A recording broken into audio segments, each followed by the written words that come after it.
I acknowledge the traditional owners, elders and ancestral spirits of the nations that this lecture was recorded on and delivered to. Australia was, is and always will be Aboriginal and Torres Strait Islander custodians' country. In seeking to ensure the social, emotional, cultural and spiritual well-being of Aboriginal Torres Strait Islanders who are listening to this lecture, please be advised that this lecture contains photographs, film images, voice recordings, names and references of Aboriginal and Torres Strait Islander peoples who have passed. Hello, I'm Madison Shakespeare, a proud saltwater woman from the east coast of New South Wales in Australia, born on and of Gadigal country. It has taken me 10 months to be able to formally address aspects of the 2023 Voice to Parliament referendum. I do so now because of the allyship of Dr. Diane Coleman and Dr. David Birchall, who continue to not only facilitate my voice in this Australian politics subject, but who, for the last 5 or so years, have tenaciously fought for its inclusion. I remain deeply grateful to them both because I have previously experienced that, regrettably, it is not an implicit right for First Nations academics to be included within any aspect of narratives surrounding Australia's histories. In contexts of learning about Australian politics, hearing from First Nations academics is essential. Now, across this lecture, I'd like to engage in some yarning, and I'm going to take you back about a week ago to the annual TV Week Logies. They were playing in the background. My home, I was doing some other things. I think it was a Sunday night. And suddenly on came a tribute to the Australian singer John Farnham. Now, perhaps some of you who are watching this lecture also saw this tribute. Guy Sebastian and Jessica Malboy engaged in a stupendous tribute to Farnsey that involved them singing his song, The Voice. Now, many of you will know that Farnham agreed for this to be used as part of the Yes campaign. In fact, it was the song for the Yes campaign. But as soon as this song began, I became really sad. I hadn't realised that I had associated this song so implicitly with the Voice to Parliament Yes campaign. Nor did I realise that immediately the referendum outcome would come to mind when hearing this song. But within less than 12 bars being sung, I was profoundly upset.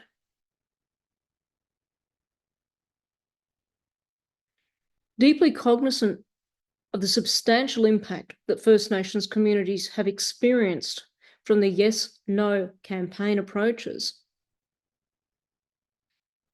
and deeply mindful of the ongoing detriment that many of us experience because of blatant intolerance and apparent racism exhibited through the actions and inactions of current politicians across all major political parties, I focus this lecture on moving forward.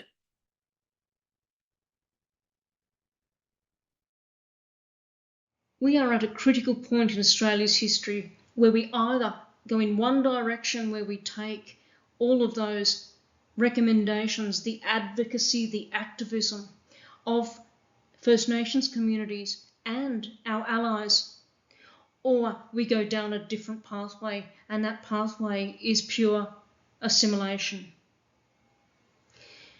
If we do not learn and we do not value, and if we disregard community consultation, the recommendations that ensued over Uluru Statement from the Heart and other processes that have happened around Australia, then we are grossly ignorant. We are not listening to what First Nations communities want. Now is the time to go back to First Nations communities and ask them. Be led by those who need the outcomes that all of Australia will actually benefit from. That's what reconciliation is. Doing it together. It's also about respectful listening. It's time to move forward together, respectfully. So looking at the outcomes in this 30th of June 2017 final report from the Referendum Council, we can see that there's certainly a great deal of consensus in regard to voice to Parliament, agreement making, prohibition on racial discrimination. So look at the green sections here. The dialogue's response to the reform proposals as recorded, specifically in the records of the meeting, are shown in this table. It's important also to note that truth-telling is not an option in the table, as it was not in the Referendum Council's discussion paper. However, it was unanimously agreed upon at every dialogue. In harnessing a strengths-based approach and in redressing aspects of detriment and disparities that continue to affect us from invasion that occurred over 230 years ago, and ongoing colonisation that ensues today, I look toward ways in which Australian First Nations can realise self-determination. And in this lecture, I'm going to call it Our Voices. As a matter of cultural protocol, as a First Nations person, I do not have the right to speak for other Indigenous Australians. Accordingly, you will find numerous links across this lecture that will direct you to newspaper articles and other multimedia sources so that you can hear directly from First Nations Australians.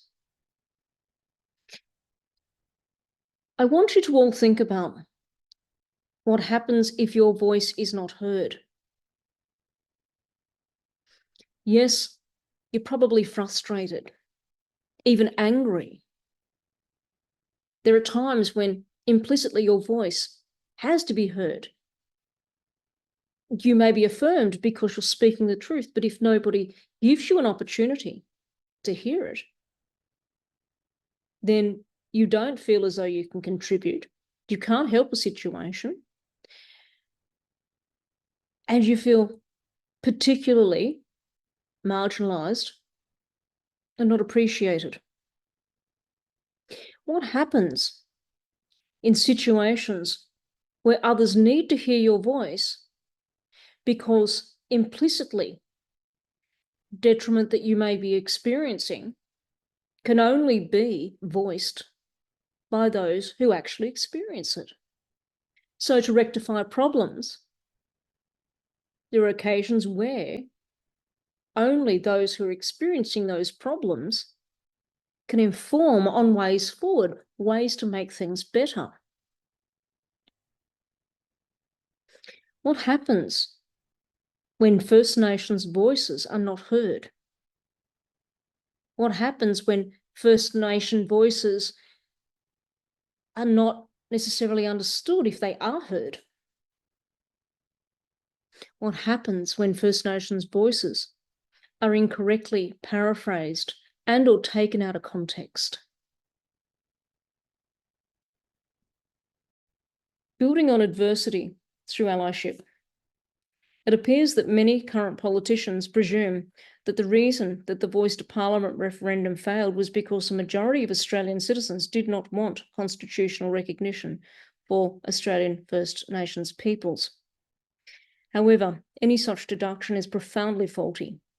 The outcome of the referendum merely reflects an accumulated total of each voter's response according to how each voter understood and construed each referendum question.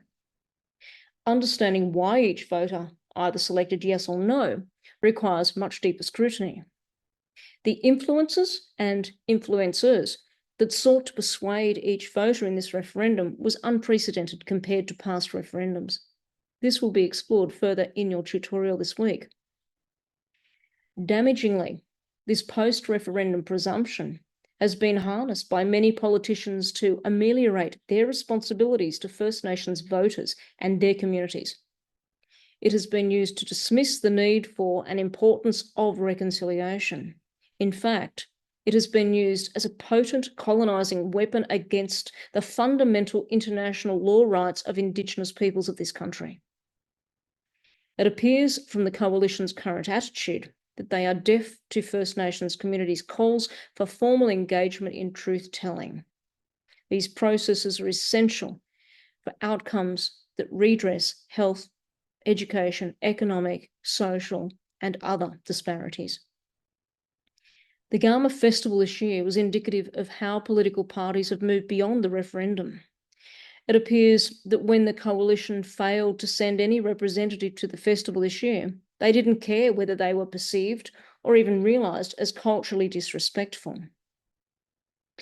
One could argue, however, that while culturally ignorant, they are also politically so, because such a presumption assumes that First Nations votes do not count, and nor do those of non-Indigenous allies.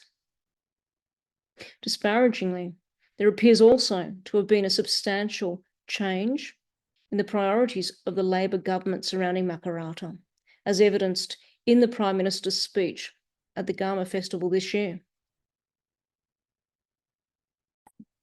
Should First Nations peoples' fundamental human rights be balanced on the precarious premise of which political party is governing?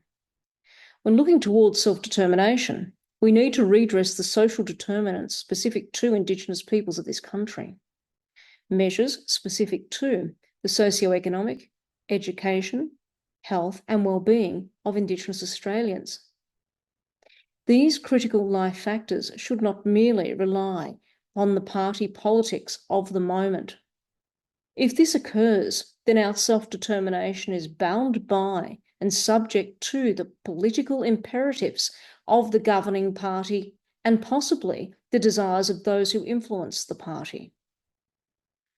This also subjects us to their political strategizing that is often focused around other portfolios, which means that decisions made for us could potentially best support the needs of the party and not the needs of First Nations communities.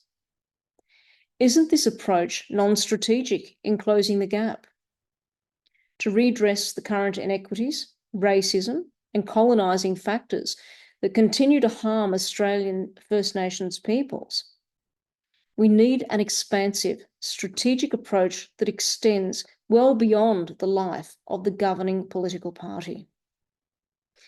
To effectively redress these disparities that cause Aboriginal and Torres Strait Islander peoples daily detriment and that curtail the length of our lives, we need a sustained approach that is developed, overseen, maintained and enacted by First Nations communities for First Nations communities. We require this sustained approach to surpass the party politics of the moment for us to truly realise self-determination. In the last slide, I mentioned self-determination of First Nations peoples, specifically Aboriginal and Torres Strait Islander peoples of Australia. Now we're going to look at that further. The Declaration on the Rights of Indigenous Peoples was adopted by the United Nations General Assembly in 2007. It's very important to realise that the Commonwealth Government of Australia did not have to agree to the terms of this declaration, but they did explicitly make a commitment. Their commitment to this declaration was endorsed 2 years later in 2009, and what that means is that the Commonwealth Government of Australia made an agreement with the United Nations to ensure that they would do everything they possibly could to achieve the minimum standards stipulated in the articles of this declaration. Let's look at the articles. Well, two of them at least. Article 3 recognises and affirms that Indigenous peoples have the right to self-determination, which entails the right to freely determine their political status and freely pursue their economic, social and cultural development. Further, in exercising this right, Article 4 guarantees that Indigenous peoples have the right to autonomy or self-government in matters relating to their internal and local affairs. Here's a really great example of how precarious it is for First Nations peoples to have to rely upon, it's not even goodwill, but the best will of the political party at the time who is in power. So on the 9th of March 2023 in New South Wales, The Guardian reported, "Night on the agenda, New South Wales Minister rules out state treaty with First Nations peoples." This was when the coalition had power and was the ruling party, so to speak. But then less than a month later, on the 2nd of April 2023, because a change of government had occurred, the National Indigenous Times reports, "New South Wales Minister for Aboriginal Affairs and Treaty lays out plans." That's a huge shift. It's a huge change. And while it's a positive change, it could just as easily revert back to a negative state of affairs if, for instance, there is a change again, and there will be changes in the future in the ruling political party. Our self-determination, in fact, accessing practices, processes, provisions that help us realise our self-determination should not be reliant upon such indeterminable changes. So why is it so important that all political parties are involved in reconciliation processes at both state and federal levels? When looking at the purpose of reconciliation, it builds stronger, enriching relationships between Australian First Nations peoples and non-Indigenous Australians. And this indeed aims to benefit the entire Australian population. Fundamentally, the core principle of reconciliation is truth-telling. It's crucial in the process because Australia has a unique history, and yet so much of it still is not acknowledged, and if it is, it's not acknowledged sufficiently. So it gives First Nations Australians opportunities to account for their own histories of experiences. In the past, regrettably, we've had our histories narrated for us, accounted by non-Indigenous peoples for us, misrepresented and omitted. So truth-telling gives us a chance to have our voices heard. When looking at the scope of reconciliation, it seeks to unite Australian First Nations peoples with other Australians. So it encompasses ongoing processes rather than just one single initiative or program. So it is a more sustained approach. And it certainly aims for equity between Australia's original inhabitants, indeed First Nations peoples, and later colonisers. It's really significant because reconciliation offers a way toward First Nations peoples realising healing. It's not a process that is an assimilationist process.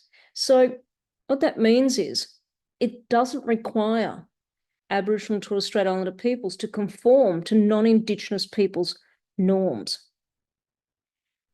Regrettably, previous assimilation attempts have led to extreme strife and detriment. So First Nations community really try and avoid engaging in processes that are going to ultimately be of detriment to us. So reconciliation is a way forward that is culturally safer for us, and it's a way forward through which we realise self-determination. When hearing from other First Nations peoples on reconciliation, in 2014, Sol Beliers, who was a chairman at the time of AMS, Aboriginal Medical Service, stated, "Reconciliation hasn't worked in Australia because as a nation, we continue to refuse to face up to our real past.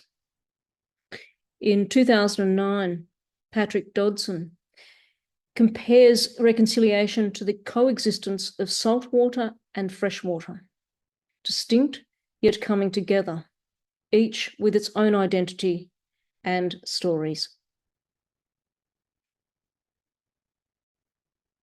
It is certainly acknowledged that the 2023 Voice to Parliament referendum was an exceptionally divisive factor that has split relationships within some First Nations communities. It has taken its toll in many different ways on First Nations peoples, our kin, and our communities.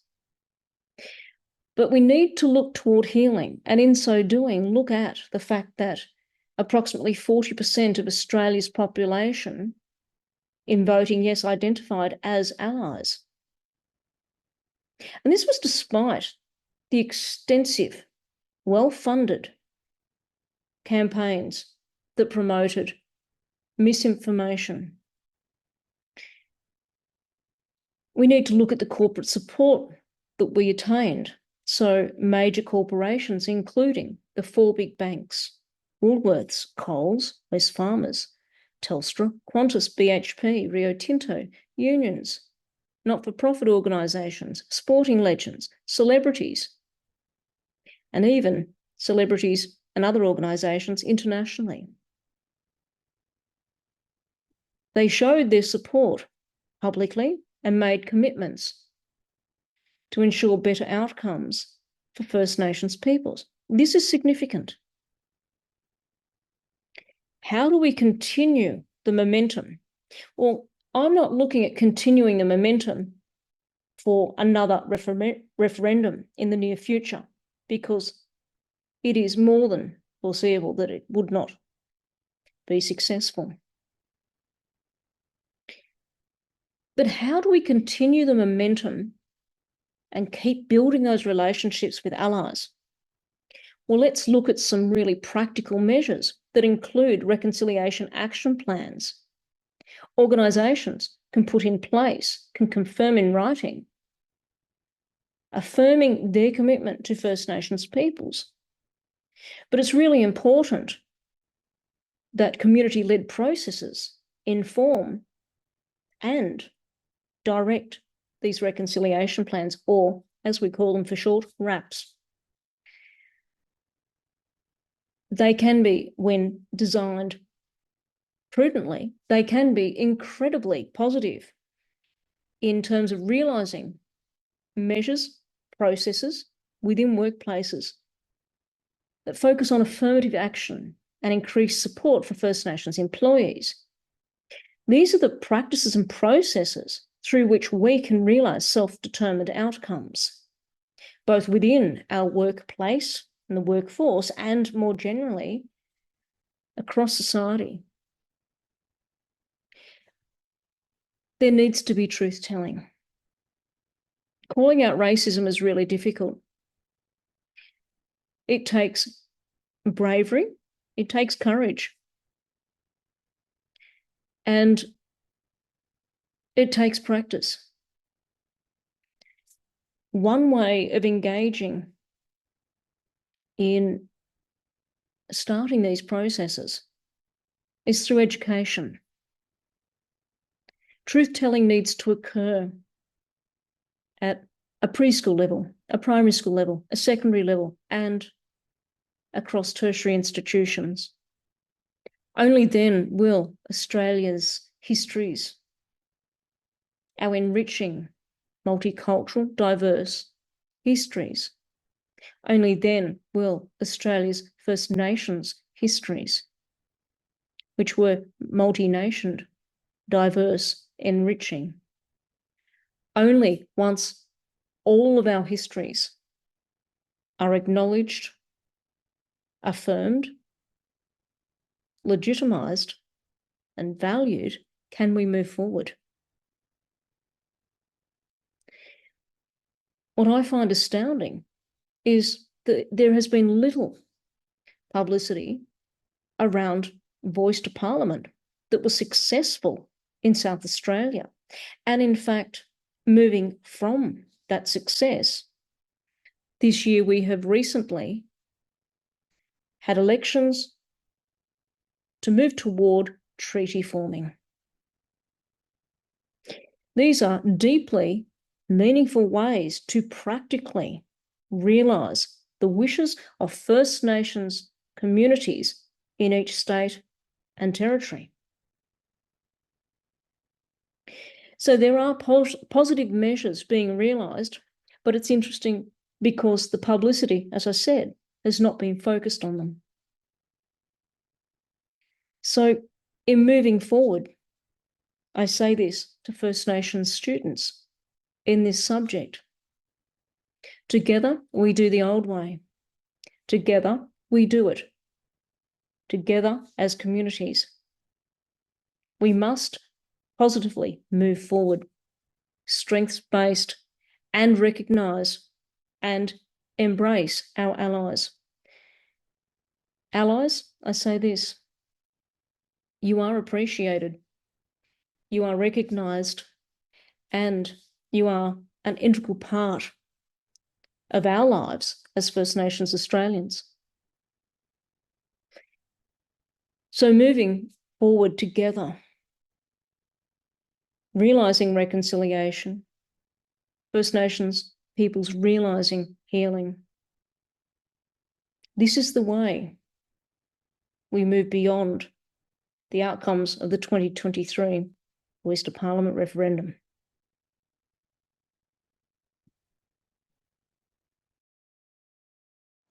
So what is a treaty? Hobbes and Williams outline in their article, The Noongar Settlement, Australia's First Treaty, that internationally treaties are accepted as a means of resolving differences between Indigenous peoples and those who have colonised their lands. They also err toward more holistic definitions of notions of treaty to ensure that First Nations peoples of Australia are not potentially defeated by conflicts of definition internationally, which can arise at times. So Hobbes and Williams provide three different scholarly approaches to interpreting the definition of treaty. Formalised records of negotiated agreements between parties, usually states, but sometimes people. Formal and consensual bilateral judicial instruments. And political agreements involving Indigenous peoples and governments that have a binding legal effect.